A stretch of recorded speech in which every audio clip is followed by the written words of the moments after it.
আজ সময় এসেছে সাজাতে হবে এই দিনের বাগান, শুধু হেলায় খেলায় যেন কেটে না যায় সম্ভাবনার ক্ষণ। সবাই হচ্ছে কাজী নজরুল ইসলাম বিশ্ববিদ্যালয়ের ছাত্রছাত্রী।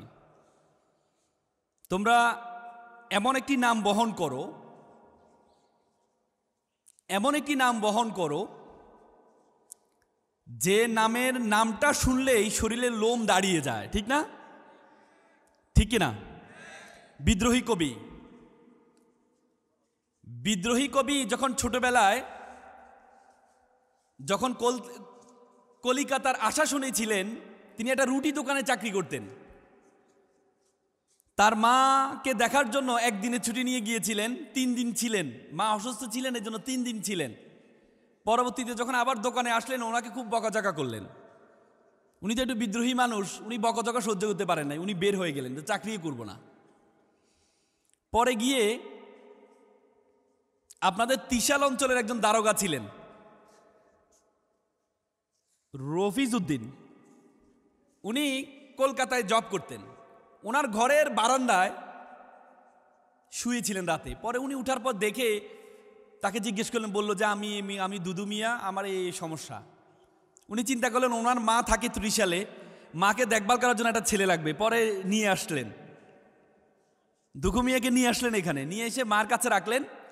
মা দেখলেন এই কাজের দিকে তার মনোযোগ নয়, তার শুধু বই পড়ার দিকে মনোযোগ। তো মা ছেলেকে বলল, এই ছেলে তো কাজের চেয়ে বইয়ের দিকে যোগ, তুমি তাকে একটা স্কুলে ভর্তি করাও। পরে এখানে আপনাদের ত্রিশালে একটা স্কুলে ভর্তি করানো হয়।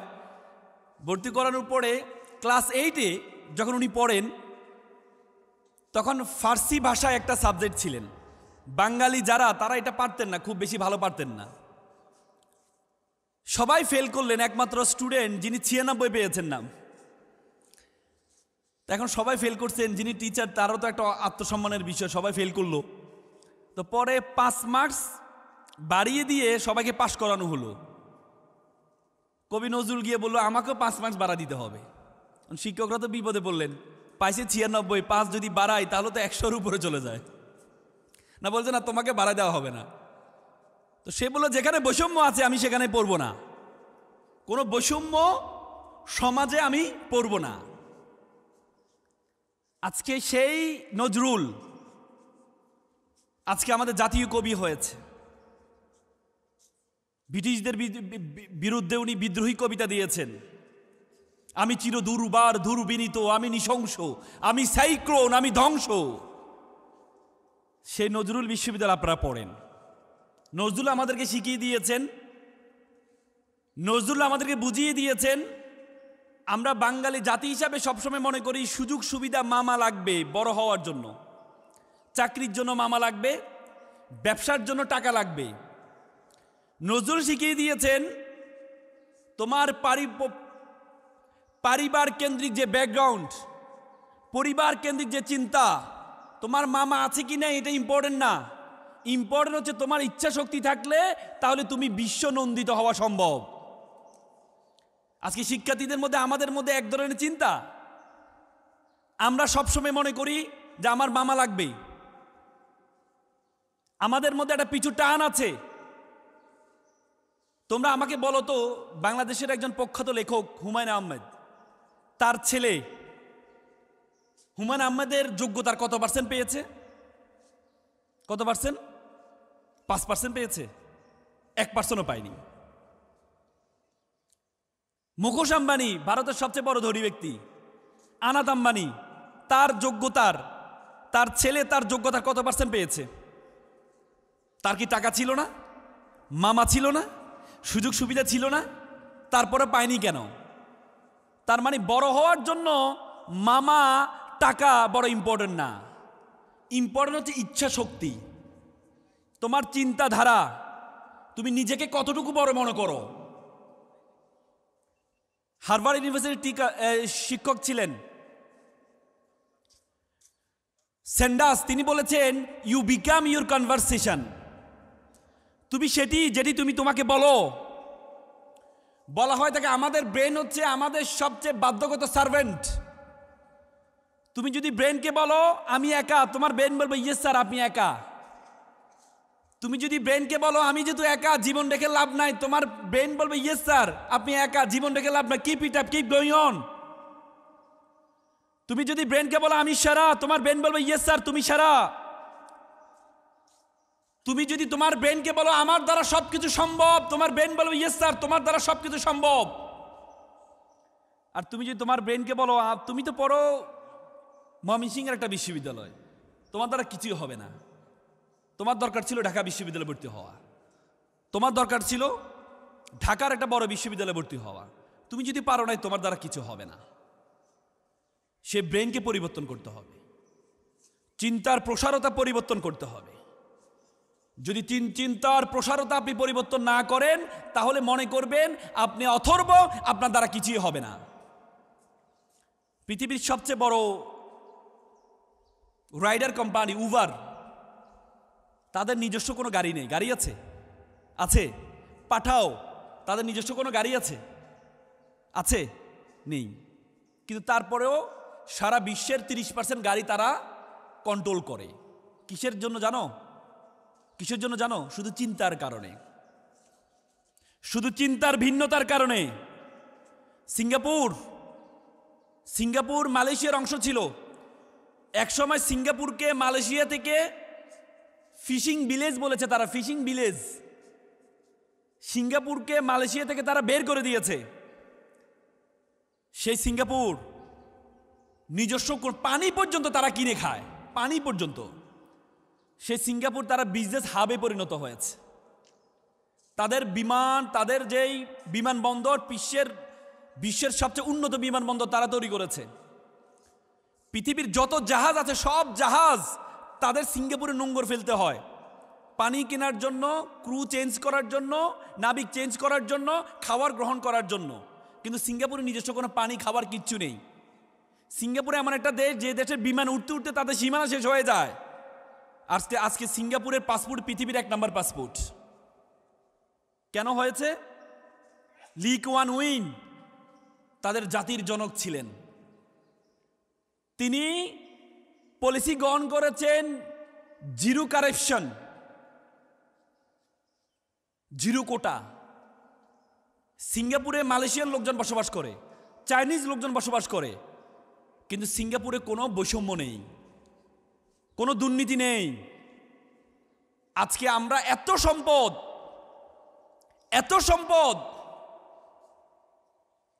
ব্রিটিশরা আমাদের এই উপমহাদেশে কেন আসছিলেন? আমরা ঢাকা শহরে কেন যাই? সেখানে টাকা বলে ঢাকা শহরে টাকা উড়ে। ব্রিটিশরা ভারতীয় উপমহাদেশে কেন আসছিলেন? সম্পদের কারণে আসছিলেন। আজকে আমাদের এত সম্পদ, তারপরেও আমাদের দেশ উন্নত না কেন জানো? শুধুমাত্র দুর্নীতির কারণে, শুধুমাত্র দুর্নীতির কারণে। আজকে তোমরা এখানে যারা শিক্ষার্থী আছো, আমরা পড়াশোনা না করলে আমাদের মা বাবা বলে গাদা সন্তানটা কোথা থেকে আসছে, শিক্ষক বলে গাদার ছেলে মেয়েটা কোথা থেকে আসলো। গাদা ইংরেজি কি বলো তো? গাদা ইংরেজি কি? এস ফর গাদা। গাদার সাথে তুমি যদি ইটি যোগ করো, E for education, T for transparency, তাহলে এসটা সম্পদে পরিণত হবে, অ্যাসেটে পরিণত হবে। এক লাগবে এডুকেশন, আর একটা লাগবে কি? ট্রান্সপারেন্সি। মহাত্মা গান্ধী বলছেন দেয়ার আর 7 things উইল ডেস্ট্রয় আস। 7টি জিনিস আমাদেরকে ধ্বংস করছে। তার মধ্যে একটা হচ্ছে এডুকেশন উইদাউট ক্যারেক্টার, চরিত্রবিহীন শিক্ষা। আমাদের দেশে ডাক্তারের কোনো অভাব নেই, আমাদের দেশে ইঞ্জিনিয়ারের কোনো অভাব নেই, আমাদের দেশে রাজনীতিবিদের অভাব নেই। আমাদের দেশে সবচেয়ে বড় অভাব হচ্ছে চরিত্রবান রাজনীতিবিদের। ইউনিভার্সিটি আফ্রিকার গেটে বড় করে লেখা আছে, তুমি যদি কোনো জাতিকে ধ্বংস করতে চাও, ওই জাতির শিক্ষা ব্যবস্থার মধ্যে দুর্নীতি প্রবেশ করাও। সেই শিক্ষা ব্যবস্থাতে যদি কোনো ডাক্তার তৈরি হয়, সে ভুল চিকিৎসা করবে, লক্ষ মানুষ মারা যাবে। সেই শিক্ষা ব্যবস্থা দিয়ে কোনো ইঞ্জিনিয়ার তৈরি হয়, সে ভুল বিল্ডিং তৈরি করবে, বিল্ডিং দোষে লক্ষ মানুষ মারা যাবে। সেই শিক্ষা ব্যবস্থা যদি কোনো রাজনীতিবিদ তৈরি হয়, তাহলে সেই দেশকে অন্যের কাছে বিক্রি করে দিবে, এমন কিছু পলিসি সে তৈরি করবে, দেশটা automatically this country will be broken. আমরা কি দেখি নাই? আমরা দেখি নাই আমাদের দেশের বিরুদ্ধে কি ষড়যন্ত্র হয়েছে? রিসেন্টলি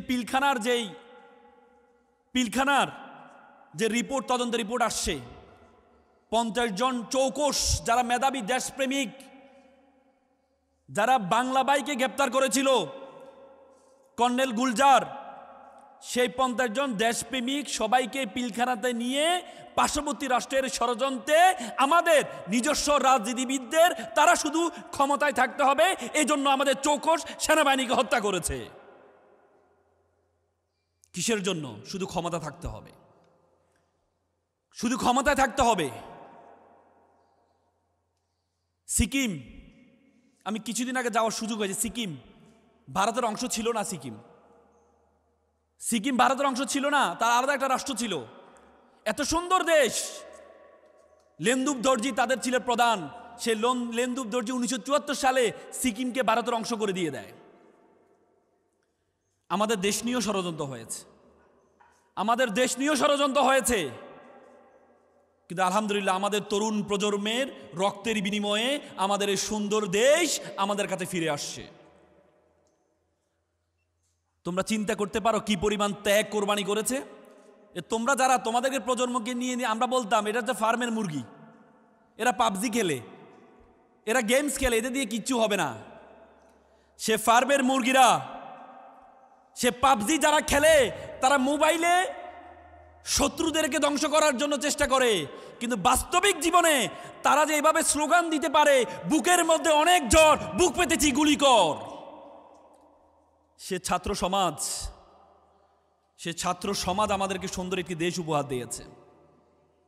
সে ছাত্র সমাজ আমাদেরকে সুন্দর একটি দেশ উপহার দিয়েছে। কিছুদিন আগে একটা তদন্ত প্রতিবেদন আমি দেখলাম। তদন্ত প্রতিবেদনে বলা হচ্ছিল আশুলিয়ায়, তোমাদের পাশে আশুলিয়ায় যেই ব্যান গাড়ির উপর লাশকে জ্বালিয়ে দেওয়া হয়েছে, সেখানে 6টা মরা দেহর সাথে একটা জীবিত ব্যক্তি ছিল। গুলি খেয়েছে কিন্তু শুয়ে পড়ে আছে। সে যখন আগুন দেখে চলে যাচ্ছিল তখন তাকে ধরে এনে আবার আগুনে নিক্ষেপ করা হয়েছে। কি দেশ, কি দেশ, কি আমাদের দেশের পুলিশ, কি আমাদের দেশের রাজনীতিবিদ, শুধুমাত্র ক্ষমতার জন্য। একটা রিক্সা চালক ওদিন বলছিলেন, কান্নাকার করে বলছিলেন, আমি যখন শাহবাগ দিয়ে যাচ্ছিলাম একটা লাশ পড়ে আছে, লোকজন আমাকে বলল লাশটা মোড়ানো ছিল, বলল যে লাশটা একটু ঢাকা মেডিকেলে নিয়ে যান, এখনো মারা যায়নি মনে হয়। আমি নিয়ে যাচ্ছিলাম, আমি শুধু নিচ থেকে আওয়াজ শুনছিলাম, তার গলার আওয়াজ শুনছিলাম একটু একটু করে, সে কান্না করছে, চিৎকার দিচ্ছে, একটু একটু করে শুনছিলাম। আমি ঢাকা মেডিকেল যখন ইমার্জেন্সিতে নিয়ে গেলাম, তাকে কোলে করে যখন নিয়ে গেলাম, যখন ইমার্জেন্সিতে শোয়ালাম, মুখটা খুলে দেখি এই ছেলেটা আর কেউ নয়, এই ছেলেটা আমারই ছেলে, এই ছেলেটা আমারই ছেলে।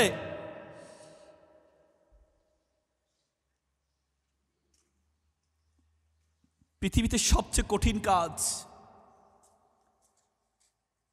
বাবার কাঁধে সন্তানের লাশ নেওয়া। সেই সুন্দর বাংলাদেশ তৈরি করার জন্য রিক্সা চালকের ছেলেও জীবন দিয়েছে। সেই সুন্দর বাংলাদেশ করার জন্য তরুণ প্রজন্ম জীবন দিয়েছে। এই তরুণ প্রজন্ম আমাদের জন্য সুন্দর বাংলাদেশ রেখে যাওয়ার জন্য চেষ্টা করেছে, 2000 জীবন দিয়েছে। এবার যদি আমরা দেশকে সুন্দর না করতে পারি তাহলে আর জীবনে বাংলাদেশকে পরিবর্তন করা সম্ভব হবে না। দায়িত্ব তোমাদের আমাদের সকলকে নিতে হবে। আজকের রাজনীতির ক্ষেত্রে আমাদেরকে প্রত্যেককে, যারা 1000-2000 টাকার বিনিময়ে ভোট দিয়ে দেন, আপনি আপনার ভাগ্যকে তার কাছে বিক্রি করে দেন 1-2000 টাকার বিনিময়ে। সে রাজনীতিবিদের একজন পিএস 400 কোটি টাকার মালিক হয়, আর আপনি সকালে খেলে দুপুরে চিন্তা করেন দুপুরে কি খাবেন। মনে রাখবেন, যে রাজনীতিবিদ আপনাদের কাছে ভোট চাইতে আসবে, রাজনীতিবিদকে জিজ্ঞেস করবেন আপনার কোনো পেশা আছে কিনা। যদি পেশা না থাকে, মনে রাখবেন পেশাবিহীন রাজনীতিবিদ লাইসেন্স প্রাপ্ত চাঁদাবাজ। আপনি বলবেন আগে আপনার পেশা ঠিক করে আসেন, পেশা আছে কিনা আপনার যদি পেশা না থাকে আপনি আমার কাছে ভোট চাইতে আসবেন না। আপনাদের প্রতি দায়িত্ব, 2000 জীবন দিয়ে আপনাদের কাছে দিয়ে গেছে বাংলাদেশটাকে। আজকে আপনারা অনেক সৌভাগ্যবান, এখানে যারা আছেন অনেক সৌভাগ্যবান। ঠিক 2010 সালে আপনাদের মতো নবীন ছিলাম আমি, খুব স্বপ্ন, গ্রাম থেকে আসছি, খুব স্বপ্ন নিয়ে ঢাকা বিশ্ববিদ্যালয়ে হলে উঠবো, খুব স্বপ্ন। সেদিন ছিল মেবি 10 জানুয়ারি 2010 সাল। হলে উঠবো, সূর্য সেন হল অ্যাটেস্ট, হলে উঠবো। তখন ছাত্রলীগ ক্ষমতায়। চিন্তা করলাম হলে উঠতে হলে তো তারা কিছু প্রশ্ন করে, বড় ভাইরা বলে যে প্রশ্ন করবে, ছাত্রলীগ সম্বন্ধে প্রশ্ন করবে, তারা দেখবে তুমি ছাত্রলীগ করো কিনা। অনেক প্রিপারেশন নিয়ে বিভিন্ন জিনিস পড়ে টোরে গেলাম, ভাবলাম যে নবীন বরণ করবে। রাত 10টায় গেস্ট রুম ডাকা হয়েছে আমাদেরকে, যারা ফার্স্ট ইয়ার হলে উঠবো, নবীন বরণ করছে আমাদেরকে। আজকে তোমাদের নবীন বরণ দেখে বিশ্বাস করো আমি নিজেকে ধরে রাখতে পারছি না। তোমাদের নবীন বরণ আর আমাদের নবীন বরণ। রাত 10টায় বাইরে এক একজন 3 কোয়ার্টার, 2 কোয়ার্টার, 1 কোয়ার্টার পরে সোফার মধ্যে বসে আছেন পায়ের উপর পা তুলে, আর আমরা মনে হচ্ছে যেন কোথায় থেকে আসছি, এক জন্তু জানোয়ার। দাঁড় করালেন আমাদেরকে সবাইকে, ওনারা সোফার পায়ের উপর পা ধরে বসে আছেন আর আমাদেরকে দাঁড় করেন। কেউ একজন সিগারেট টানছেন আর কেউ একজন, চেহারা দেখে তো কি বরণ করবে আমাকে, তাদের চেহারা দেখলে তো ভয় আরো। দাঁড়ালাম, আমরা সবাই দাঁড়ালাম, আমাদেরকে প্রশ্ন করছে, 10টা প্রশ্ন করছে আমাকে। ছাত্রলীগ প্রতিষ্ঠা হয়েছে কখন, ছাত্রলীগের প্রথম সভাপতি কে, বর্তমান সভাপতি, সবটা মুখস্থ করছি। এমসিকিউতে কিছুদিন আগে পড়ে আসছি পরীক্ষা দিয়ে, ভর্তি পরীক্ষায় বিভিন্ন প্রশ্ন। একবার যা বলে আজকে কি দিবস, এটাও তো মুখস্থ করে আসছি। শেখ মুজিবুর রহমান প্রত্যাবর্তন দিবস। শেখ মুজিবুর রহমান প্রত্যাবর্তন দিবস বলার পরে আমার দিকে এভাবে তাকালেন।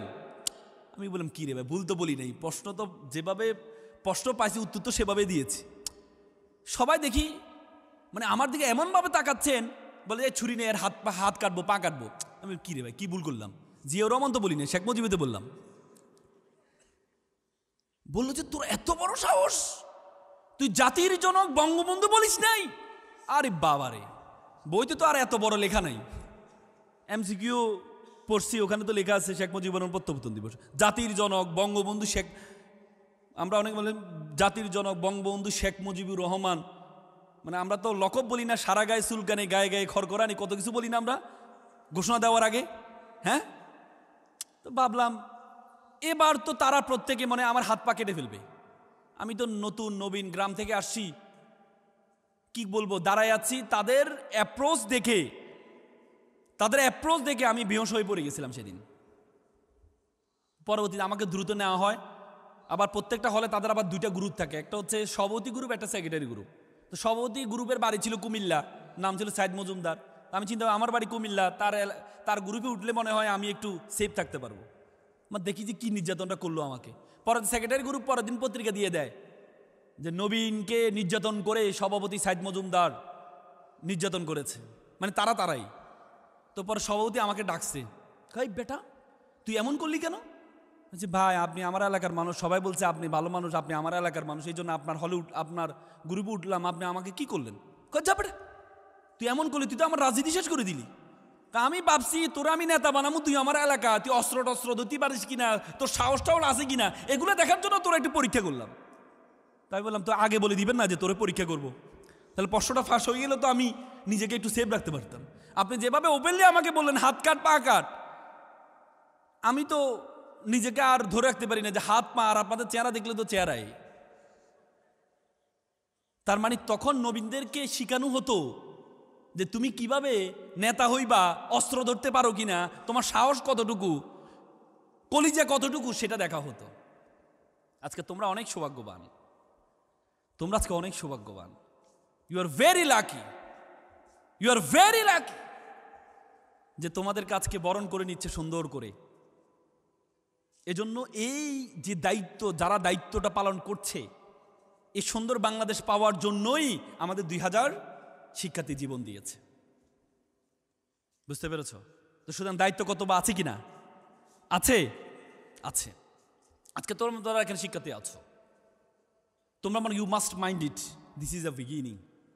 You must mind it, this is the beginning, it's a very very beginning of your journey.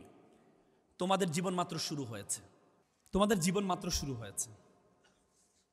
You have to compete not only in Mymensingh city. You have to compete all over the country. You have to compete all over the world. You have to truly think you are global citizen. পৃথিবীটা একটা বিশ্বগ্রামে পরিণত হয়েছে।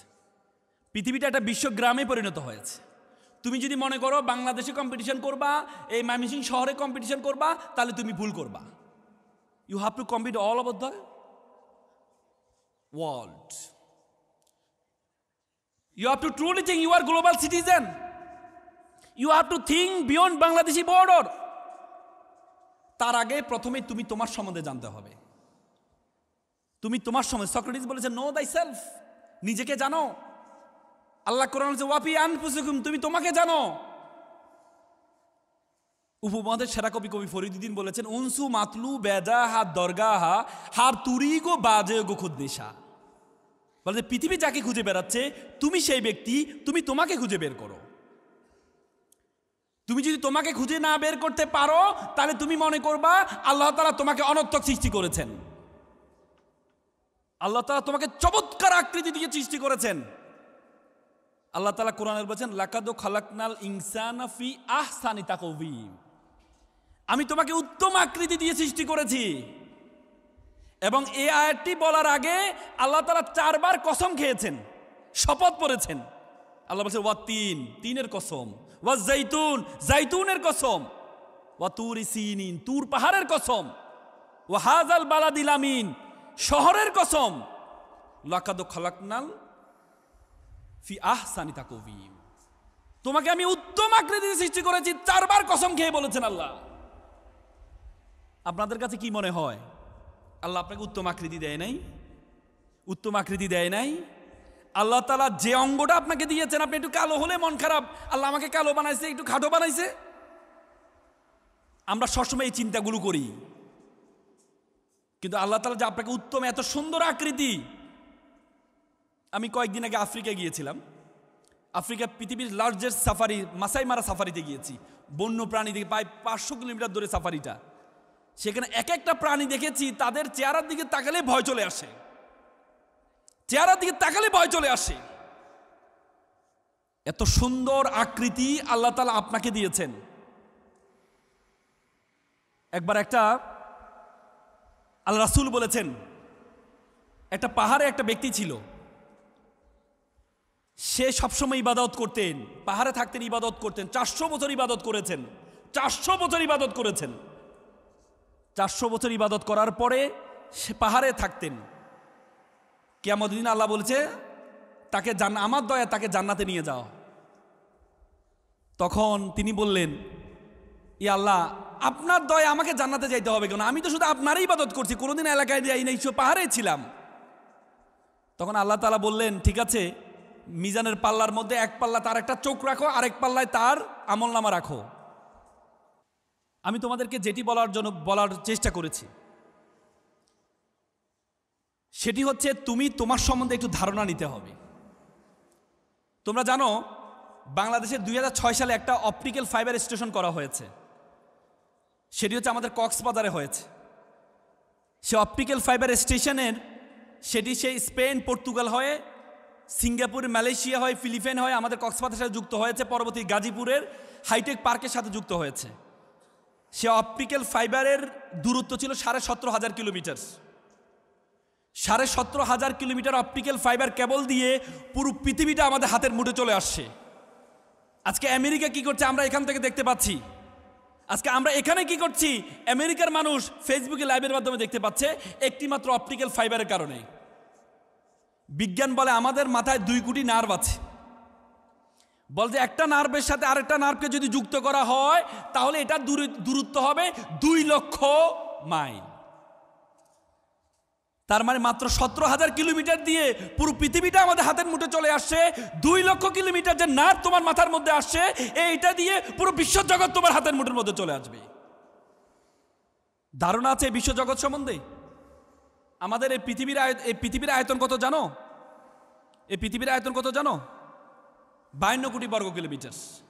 এই 52 কোটি বর্গ kilometre পৃথিবীতে 7টি মহাদেশ আছে, 5টি মহাসাগর আছে। এই 52 কোটি বর্গ কিলোমিটার পৃথিবীটাকে আমরা যেই সূর্যটা দেখতে পাই, এই সূর্যের মধ্যে যদি ঢুকিয়ে দেওয়া হয় তাহলে 13 লক্ষ পৃথিবী ঢুকিয়ে দেওয়া সম্ভব। আর সূর্য একটা নক্ষত্র।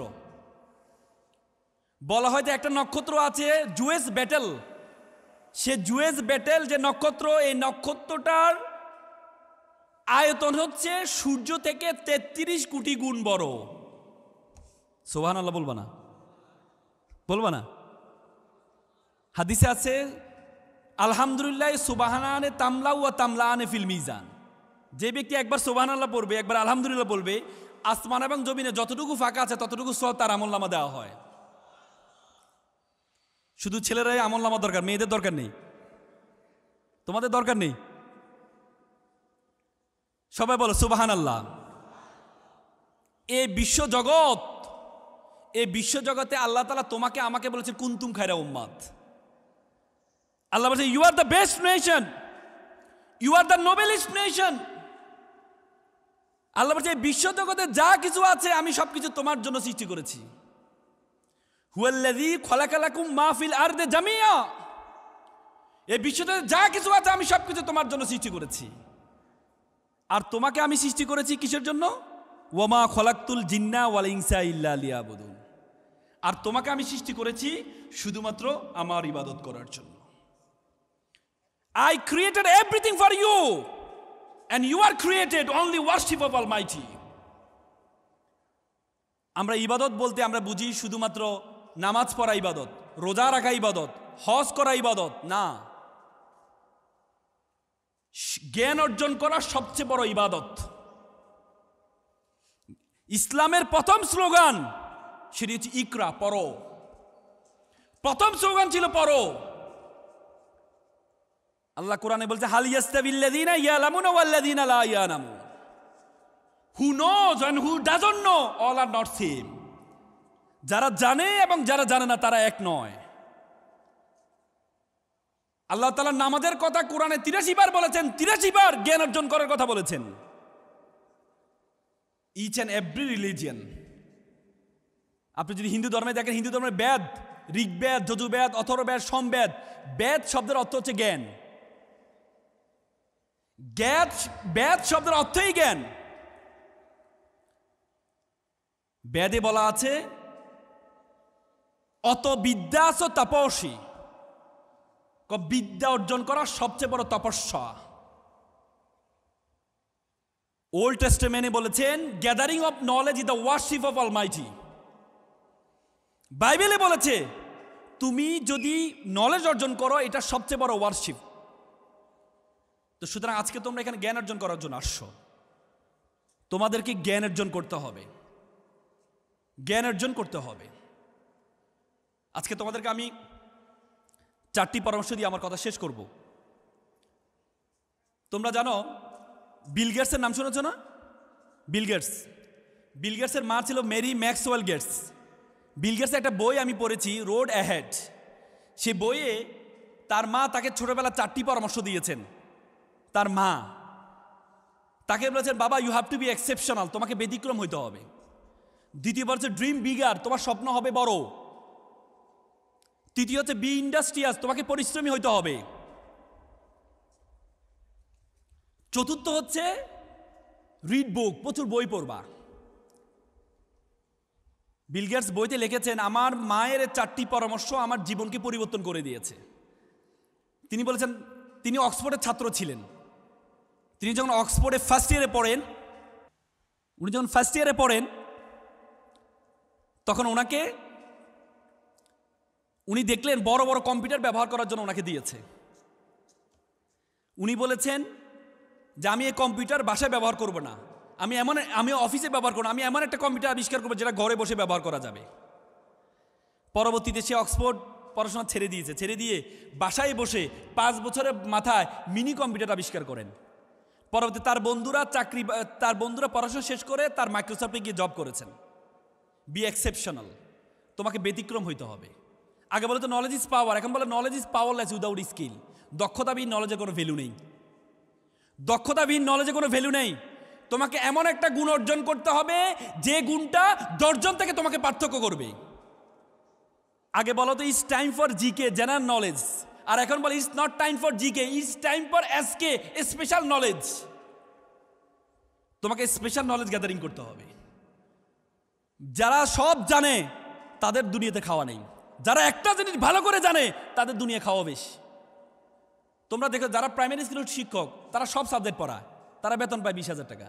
আর একটা কলেজে শিক্ষক পড়ায় 2-3 ঘন্টা একটা সাবজেক্টে পড়ায়, তাদের বেতন 50,000-60,000 টাকা। তার মানে একটা জিনিসকে ভালোভাবে জানতে হবে। যারা সব জানো তাদের খাওয়া হবে না। একটা জিনিসকে ভালোভাবে জানতে হবে। দক্ষতা কোনো বিকল্প নেই, দক্ষতার কোনো বিকল্প নেই। ছাত্র শিবির আজকে তোমাদের এই আয়োজন করেছে। ছাত্র শিবির তোমরা এই আয়োজন করে তোমাদেরকে আসার আগে বলে নাই যে তোমাদেরকে ছাত্র শিবিরের ফর্ম পূরণ করে আয়োজন নিতে হবে। ছাত্র শিবির স্পিকার্স ফোরাম আছে, সেখানে গিয়ে তুমি চাইলে তুমি যে ভালো বক্তা হতে চাও সেখানে হওয়ার সুযোগ আছে। লেখক ফোরাম আছে, তুমি চাইলে সেখানে গিয়ে লেখক হতে পারো। তাদের ডিবেটিং ফোরাম আছে, সেখানে গিয়ে তুমি ডিবেটার হতে পারো। তাদের সকল সুযোগ সুবিধাগুলো তোমরা গ্রহণ করতে পারো, ছাত্র শিবির করতে হবে না। আমার খুব মনে পড়ে 2008 সালে তখন এভাবে একটা নবীনবরণ আমাদের জন্য আয়োজন করেছে। তো নবীনবরণ আয়োজন করতে গিয়ে ঢাকা বিশ্ববিদ্যালয়ের একজন ভাই আসছিলেন প্রোগ্রামে। তো ওনাকে দেখে আমি একটা প্রশ্ন করেছিলাম, আজকে যে তোমরা সাদ্দাম ভাইকে প্রশ্ন করবে না, এভাবে আমি প্রশ্ন করেছিলাম যে ভাইয়া আমি ঢাকা বিশ্ববিদ্যালয়ে ভর্তি হতে চাই, কি করতে হবে? উনি সেদিন আমাকে একটা কথা বলছেন যে তুমি যে প্রতিষ্ঠানে পড়ো এটার পাশাপাশি আরেকটা প্রতিষ্ঠানে ভর্তি হও। তা আমি বললাম এক প্রতিষ্ঠানে পড়ছি আবার আরেক প্রতিষ্ঠানে পড়তে হবে। তো আমি প্রতিষ্ঠানের নাম কি? বলে যে সেই প্রতিষ্ঠান হচ্ছে বাংলাদেশ ইসলামী ছাত্র শিবির। তো ওনার কথাটা আমার বিশ্বাস মনে হয় না তখন, যে কি বলে। পরে দেখি সেদিন আমাদের জন্য কিছু কাগজ একটা ইংলিশ ফাউন্ডেশন কোর্স করাবে আমাদেরকে, কিছু কাগজ দিয়ে যাচ্ছে যে তোমরা চাইলে ইংলিশ ফাউন্ডেশন কোর্সটা করে ইংলিশে ভালো করতে পারো। এরপর একটা একাডেমিক কোচিং নিয়ে আসলো ছাত্র শিবির আমাদেরকে, যে একাডেমিক কোচিং ভর্তি হয় তুমি ইন্টারে এসএসসির মতো ইন্টার রেজাল্টটা ভালো করো। পরবর্তীতে ইন্টার শেষ করলাম, রেজাল্ট হলো। রেজাল্ট হওয়ার পরে রেজাল্ট হওয়ার আগে ইন্টার শেষ হওয়ার সাথে সাথে আমাদেরকে বললো তুমি কি ডাক্তার হতে চাও, তাহলে তোমার জন্য রেটিনা কোচিং সেন্টার আছে। আর তুমি যদি বিশ্ববিদ্যালয়ে ভর্তি হতে চাও তাহলে তোমার জন্য ফোকাস আছে।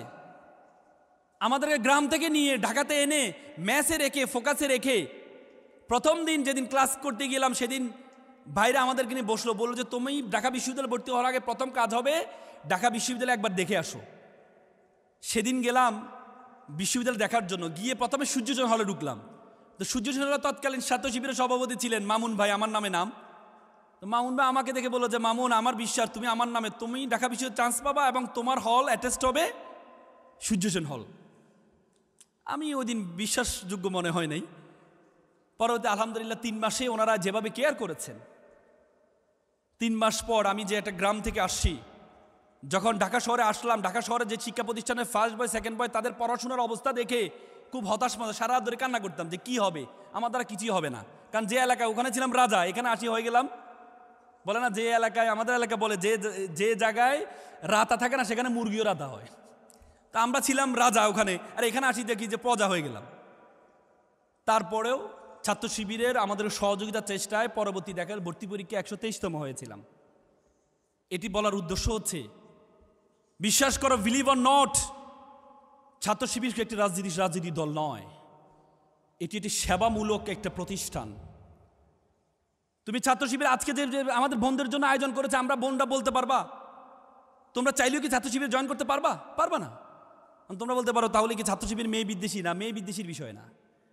ছাত্র শিবির মনে করো তোমরা ছাত্র শিবির নামের মধ্যে ছাত্র শব্দটা আছে, আর ছাত্র কোনো কমন জেন্ডার নয়। Common gender masculine gender, feminine gender হচ্ছে কি ছাত্রী। ছাত্র শিবির মনে করো তুমি যদি ছাত্র শিবির জয়েন করতে চাও তাহলে তোমাকে বলতে হবে আমি ছাত্র শিবিরের একজন কর্মী, একজন ছাত্রী। তার মানে তোমার পরিচয়টাকে তোমাকে বিলীন করতে হবে। তো ছাত্র শিবির মনে করো না, তোমার পরিচয় তোমার বিলীন করা দরকার নেই। তুমি নিজে একটা ছাত্রী সংস্থার মধ্যে একটা সংগঠনে যাও, সেখানে গিয়ে তুমি ছাত্রী হয়ে সর্বোচ্চ লিডারশিপ অর্জন করো, বাট ছাত্র শিবিরের সকল সুযোগ সুবিধা তুমি গ্রহণ করো। এটি বলার উদ্দেশ্য হচ্ছে তোমরা যে দক্ষতা অর্জন করবা, সে দক্ষতার জন্য আশেপাশে যত যোগ্যতাগুলো আছে এই যোগ্যতাগুলো তোমরা অর্জন করে নিবা। পারবা তো ইনশাল্লাহ? আমি আর কথা বাড়াবো না, আমি শুধু 4টা জিনিসকে সংক্ষেপে একটু বলেছি। ড্রিম বিগার, স্বপ্ন হবে বড়। এখানে তোমরা যারা আছো এখন থেকে ফার্স্ট ইয়ার থেকে তোমরা স্বপ্ন নেওয়া দেখা শুরু করো। কি হতে চাও? কি হতে চাও?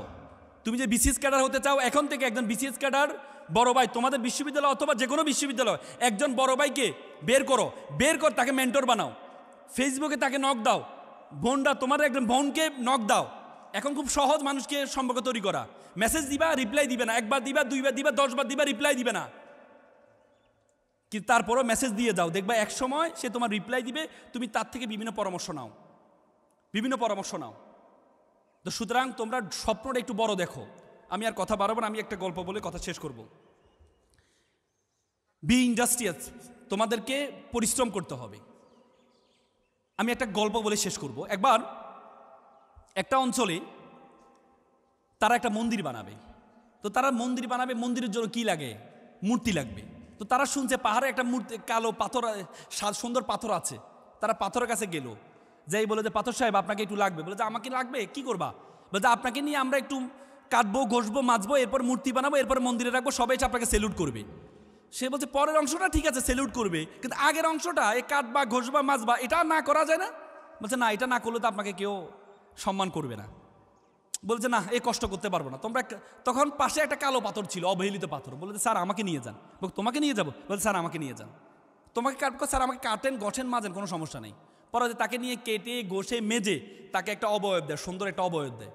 মূর্তি বানায় মন্দিরে রাখে। দেখে যে সবাই এসে তাকে সেলুট করে, সালাম করে, নারিকেলে পানি ঢালে। তো তখন তারা দেখলো নারিকেল নিয়ে যে পরিমাণ লাইন দাঁড়িয়ে আছে, সবাই যে নারিকেল ভাঙে তাহলে কি তাদের দেয়ালটা ভেঙে যাবে। তো তারা চিন্তা করলো একটা পাথর, সাদা পাথরটাকে একটু অফার দিই। গেল সাদা পাথর সাহেব, আপনার একটা কাজ পেয়েছি। কি কাজ? কোনো কাটাকাটি ঘষাঘষি নাই, কি করবা? বলতে আপনার শুধু নারিকেল ভাঙবো। চমৎকার। পরে নিয়ে মন্দিরের মুখে তাকে রাখে, সবাই এসে নারিকেল ভাঙে, আর পানিটা নিয়ে কালো মূর্তির উপর ঢালে। সে বলছে কিরে বেটা, এই কালো মূর্তি তারা কেউ সম্মান করতো না, আজকে সবাই তাকে নারিকেল পানি ঢালছে, তাকে সবাই সম্মান করছে, আর আমাকে আসতে যাতে সবাই লাথি মারছে। তখন কালো মূর্তি বলে স্যার, আজকে তো আপনি দেখতে পাচ্ছেন আমাকে মানুষ সম্মান করছে, কিন্তু আমাকে যখন কাটা হয়েছে, আমাকে যখন ঘষা হয়েছে, আমাকে যখন মাজা হয়েছে, আমি সহ্য করেছি বলেই আজকে মানুষ আমাকে সেলুট করছে, সম্মান করছে। তুমি যদি মনে করো তোমাকে কাটবা না, তোমাকে ঘষবা না, তোমাকে মাজবা না, তুমি এমনি বড় হয়ে যাবা। আমরা সবসময় একটা কথা বলি, আর তাকদিরুল আইয়ারুদু, তকদির কখনো পরিবর্তন হয় না। কিন্তু হাদিসের ইল্লা বিদোয়া, হাদিসের আরেকটি অংশ আছে, আরবিতে বলে মান জাদ্দা ওয়াজাদা, মানুষ যা চায় তাই পায়। আল্লাহ তাআলা কোরআনে বলছে ওয়াল্লাইসা লিল ইনসানু ইল্লা মা আসা, মানুষ যা চাইবে তাই পাইবে। তো সুতরাং তোমরা সে চাওয়ার চেষ্টা করতে হবে। একবার একটা ছেলে প্লে বয়, সবসময় সুন্দরী মেয়েরা তার পিছনে ঘুরে। যেহেতু সুন্দরী মেয়েরা তার পিছনে ঘুরে, পড়াশোনা আর করে নাই, সবসময় সুন্দরী মেয়েদের পিছনে ঘুরছে, বয়স পার হয়ে যাচ্ছে, বিয়ে শাদী করবে। তো এখন বিয়ে শাদী করবে, এখন বন্ধু বিয়ে শাদী করতে হবে, টাকা পয়সা তো নাই। টাকা পয়সা না থাকলে বিয়ে শাদী কীভাবে করবে? তো এক বন্ধু একটু চালাক ছিল, বন্ধু এক কাজ করে, একটা চাকরিজীবী মেয়ে বিয়ে কর। চাকরিজীবী মেয়ে বিয়ে করবো, তার বেতন দিয়ে তুই কোনো মধ্যে চলতে পারবি। সুন্দর পরামর্শ দিছো। পরবর্তীতে গিয়ে একটা মেয়ে দেখতে যাবে, বন্ধুদেররা ভাবছে সবসময় সুন্দরী মেয়েরা তার পিছনে ঘুরে, কোন সুন্দরী এক বিশ্ব সুন্দরীকে সে যাচ্ছে বিয়ে করার জন্য। পরে গিয়ে দেখেছে মেয়েটা কালো। বন্ধু মেয়ে তো কালো। যা বেটা, নদীর জল ঘোলা ভালো, জাতের মেয়ে কালো ভালো। একটু পরে দেখেছে মেয়েটা টেডা। বন্ধু মেয়ে তো টেডা। যা বেটা, এটা লক্ষ্মী টেডা।